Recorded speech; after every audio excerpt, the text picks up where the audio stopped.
What happens when a member of the royal family sits down for what should be a lighthearted late-night interview and instead unleashes a verbal assault that shocks everyone in the studio? It only took 31 seconds for Prince Harry to go from composed guest to being escorted off the set of Greg Gutfeld's show, leaving behind one of the most explosive moments in television history. This was not a scripted moment. This was not planned drama. This was real tension, real anger, and real consequences playing out in front of millions of viewers. The studio lights were bright that evening as Greg Gutfeld welcomed his latest guest with his signature grin. The crowd applauded as Prince Harry walked onto the stage, waving politely before taking his seat across from the host. The energy in the room felt electric, the kind of atmosphere that promised good television. Gutfeld leaned back in his chair, relaxed and ready to steer the conversation in his usual witty direction. The cameras were positioned perfectly, capturing every angle of what everyone assumed would be a standard celebrity interview. The audience had filed in hours earlier, excited to see a member of the royal family up close. Nobody in that room could have predicted what was about to unfold. "So, Harry," Gutfeld began with a friendly tone, "thanks for being here. I know you've got a lot going on. How are you finding life in America these days? It's been a few years now since you made the move, right?" Harry smiled, though it didn't quite reach his eyes. There was something stiff about his posture, something guarded in his expression that the cameras picked up even if the live audience didn't immediately notice. "It's been an adjustment, you know. Different pace, different culture, but we're making it work. Learning as we go."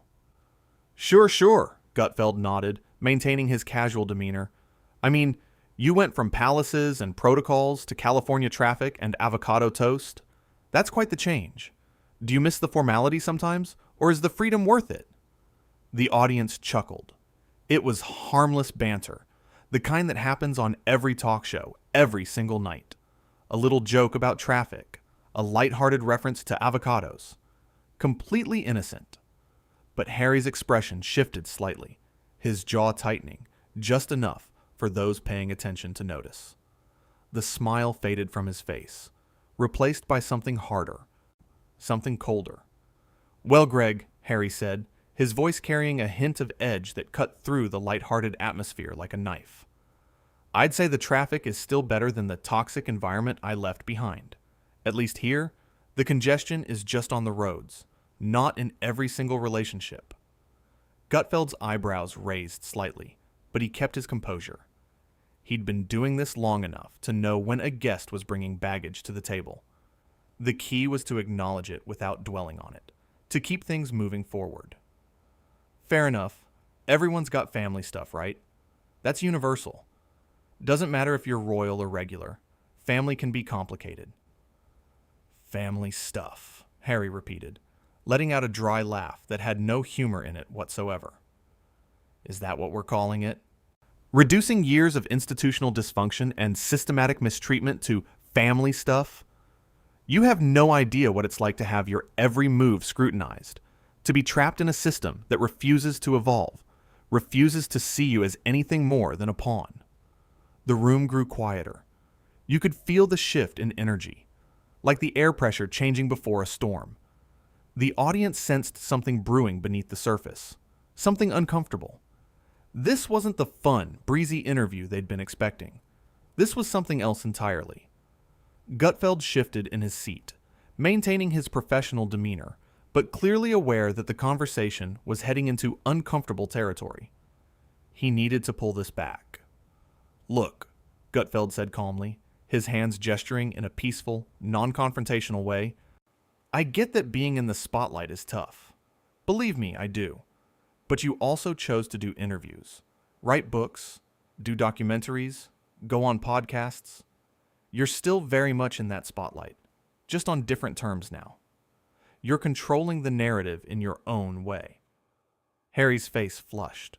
The color rose in his cheeks like someone had flipped a switch. He sat forward abruptly, his hands gripping the armrests of his chair so tightly his knuckles turned white. "Chose? You think I chose this? You think I woke up one day and said, "Hey, I want to spend the rest of my life explaining myself to people who will never understand"? I was forced into this position because the institution failed to protect my family. They failed to protect my wife from the relentless attacks, the lies, the racism. Gutfeld nodded slowly, Met trying to de-escalate the situation before it spun further out of control. His voice remained even, measured, professional. I hear you. And I'm sorry you went through difficult times. Nobody should have to deal with attacks or unfair treatment. But we're here tonight to have a conversation. Maybe even have some fun. Talk about your new projects. Your life now. Let's keep it light. Yeah? Let's focus on the present, on the positive things happening in your life. But Harry wasn't interested in keeping it light. Something inside him had broken through whatever filter he'd been using. His voice rose, cutting through the studio like a siren. Fun? You want to have fun while people like you sit here in your comfortable studios and make jokes about my life, my family, my wife? Do you have any idea what she's been through? What we've been through? The sleepless nights? The constant attacks? The feeling of being hunted every single day? The audience fell completely silent. You could have heard a pin drop in that studio. The only sound was the quiet hum of the cameras, still rolling, still capturing every uncomfortable second of this train wreck in progress.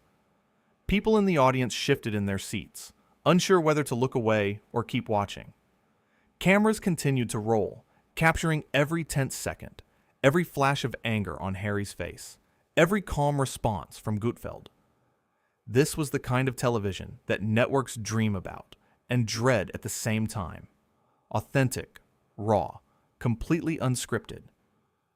Gutfeld remained calm, his hands folded in his lap, his posture open and non-threatening. He'd been in tough interviews before. See, he knew how to handle difficult guests. But this was different. This wasn't a politician dodging questions or a celebrity protecting their image. This was someone genuinely unraveling. He spoke with measured patience, the kind of tone you'd use with someone standing on a ledge. Harry, I haven't made any jokes about your wife. I haven't made jokes about your family. I asked you about traffic in California. I asked you about adjusting to American life. Those were the questions I asked. I'm trying to have a respectful conversation here, but you seem determined to turn this into something it's not. Respectful? Harry snapped. You people don't know the meaning of the word. You sit in your comfortable studios and your comfortable lives, and you judge. You comment. You tear people down for ratings. Gutfeld's expression hardened just slightly. His voice remained steady, but there was a firmness to it now. Harry, with all due respect, you came on this show voluntarily. Nobody forced you to be here. And I've been nothing but courteous since you sat down. Courteous, Harry scoffed, shaking his head. You're all the same. Every single one of you. You pretend to care, but really, you just want the story. You want the scandal. Well, here's your scandal. He stood up abruptly, the microphone clipped to his jacket still on. The sudden movement caught everyone off guard. Gutfeld remained seated, watching carefully. Harry, Gutfeld said evenly, why don't you sit back down and we can talk through whatever's bothering you? Talk through it? Harry's voice was now loud enough to echo through the studio. I'm done talking. That's all I've been doing. Talking, explaining, defending.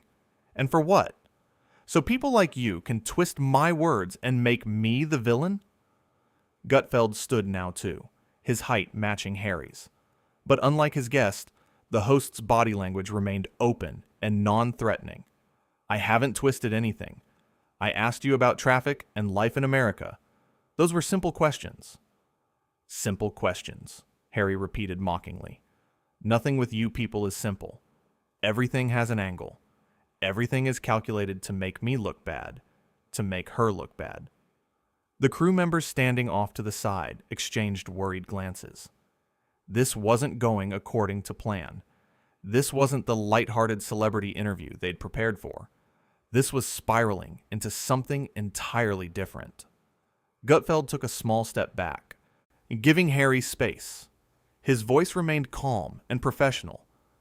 "Harry, I think maybe you're projecting some frustrations onto me that don't belong here. I've been nothing but welcoming to you tonight." "Welcoming," Harry shot back. "You call this welcoming? Sitting here with your smug little smile, acting like you're better than everyone?" The accusation hung in the air. Gutfeld's jaw clenched for just a moment before he responded, his voice still controlled, but with an undercurrent of firmness. "I'm going to stop you right there," Gutfeld said. "I've been respectful to you. I've been patient. But I'm not going to stand here and be insulted on my own show for asking basic questions. If you have a problem with being here, you're welcome to leave." The challenge was clear. The studio felt frozen in time. Everyone waiting to see how Harry would respond. His face was red, his breathing heavy. He pointed a finger at Gutfeld. "You know what your problem is?" Harry said, his voice shaking with anger. "You think you're untouchable.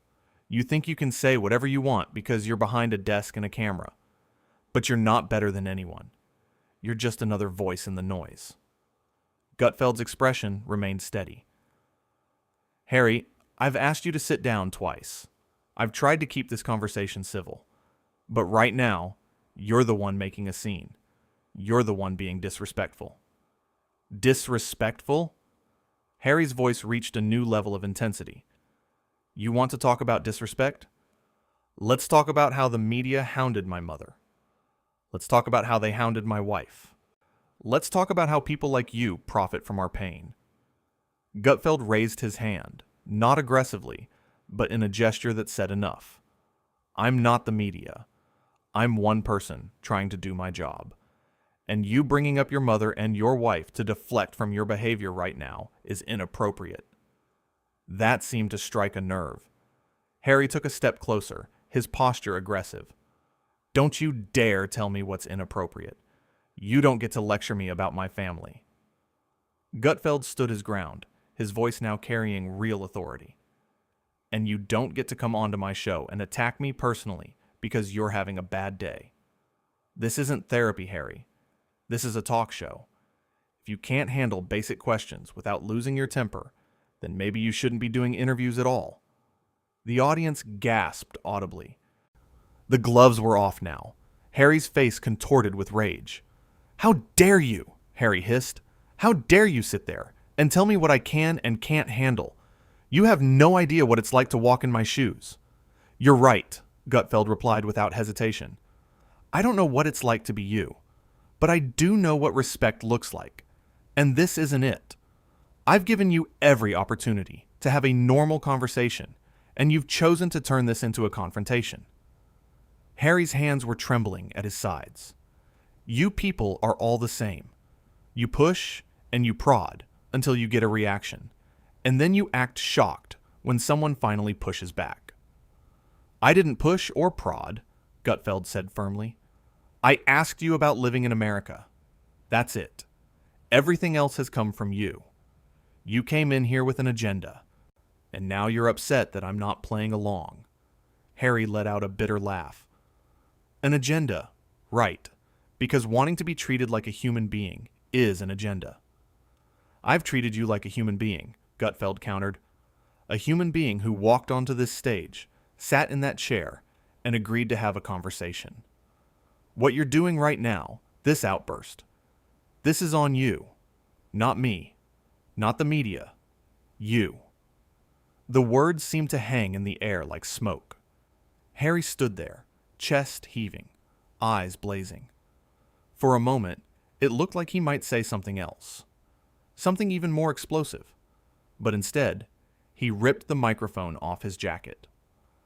"I don't need this," he said through gritted teeth. "I don't need to sit here and be lectured by someone who's never experienced a fraction of what I've been through." Gutfeld remained calm, though his eyes were hard. "Then leave. Nobody's forcing you to stay." Harry threw the microphone onto the chair where he'd been sitting. The sound of it hitting the leather echoed through the silent studio. "You're all the same," he said one more time, his voice now quieter, but no less intense. "Every single one of you."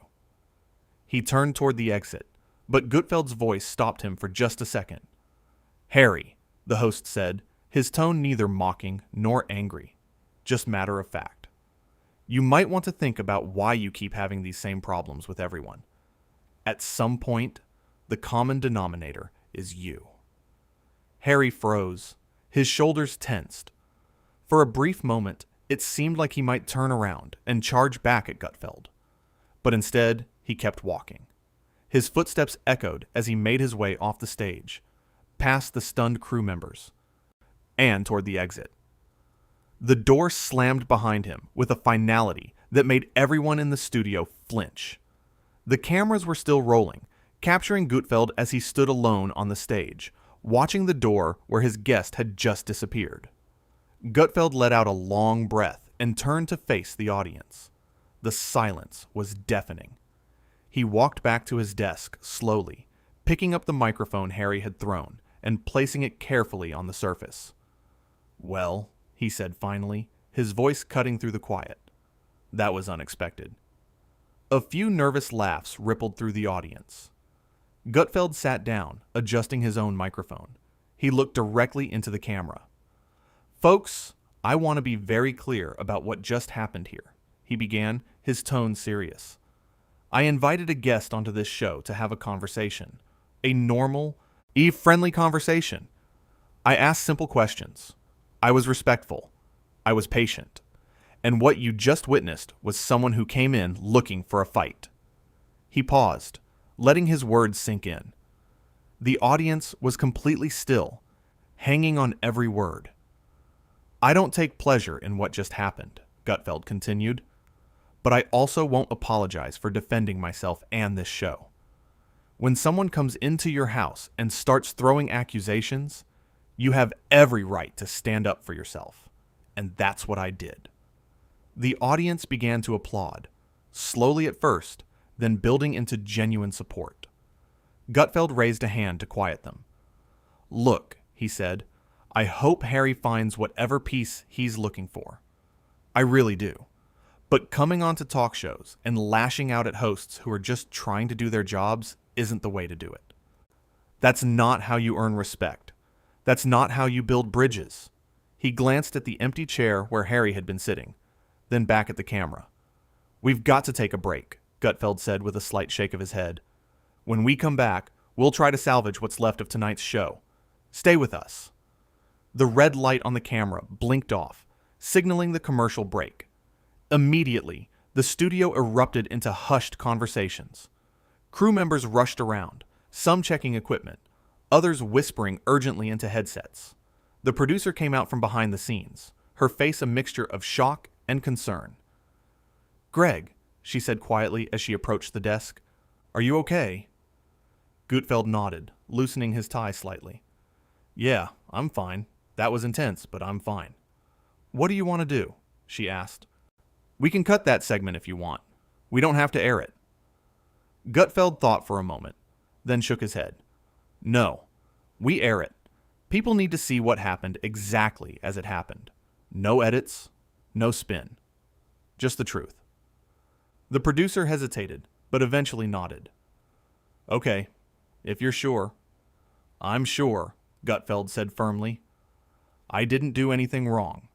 I asked basic questions and got attacked for it. The audience deserves to see that." Meanwhile, somewhere in the building, Harry was likely being escorted to a private area by security and handlers. The damage was done, though. The confrontation had been captured on camera from multiple angles. There was no taking it back, no pretending it hadn't happened. Back in the studio, Gutfeld took a sip of water and composed himself. The makeup artist came over to touch up his face before they went back on air. He sat there, processing what had just occurred, replaying the conversation in his mind. Had he been too harsh? No, he decided. He'd been fair. He'd been patient. He'd given Harry every chance to de-escalate, to take a breath, to remember where he was and why he was there. But Harry had made his choice. He'd come in ready for battle, and when he didn't get the fight he expected, he'd created one anyway. The countdown to going back live began. 5, 4, 3, 2, 1. The red light blinked back on. Gutfeld faced the camera with renewed composure. Welcome back. As you can probably tell, we've had a bit of an unusual night. But you know what? Sometimes things don't go according to plan. Sometimes people show you exactly who they are when the pressure's on. He leaned forward slightly, speaking directly to the viewers at home. What you saw wasn't edited. It wasn't staged. That was a real moment where someone couldn't handle basic questions without turning them into a personal attack. And I think that says a lot more about them than it does about me or this show. The audience remained quiet, respectful, listening. I want to thank you all for being here tonight, Gutfeld said. This isn't how I expected the show to go, but it's real, and that's what matters. We'll be back tomorrow night with hopefully less drama and more laughs. As the show's closing music began to play and the credits rolled, Gutfeld sat back in his chair. He'd handled himself with dignity. He'd defended himself without stooping to personal attacks. He'd remained the professional while his guest had completely unraveled. The confrontation would be replayed countless times. People would analyze every word, every gesture, every expression. But the facts would remain the same. A host had asked simple questions. A guest had exploded, and when given the choice to de-escalate or leave, the guest had chosen to leave in the most dramatic way possible. In those 31 seconds that had started it all, from the first sharp response to the moment Harry stood up from his chair, the trajectory of the entire interview had shifted. What should have been a pleasant evening of conversation had become a masterclass in how not to conduct yourself on television. Gutfeld had entered the evening as a talk show host looking forward to an interesting interview. He'd left it as the professional who had maintained his composure while his guest had lost theirs completely. Sometimes the best way to win an argument isn't to match someone's energy, but to stay calm while they spiral. And that's exactly what Greg Gutfeld had done.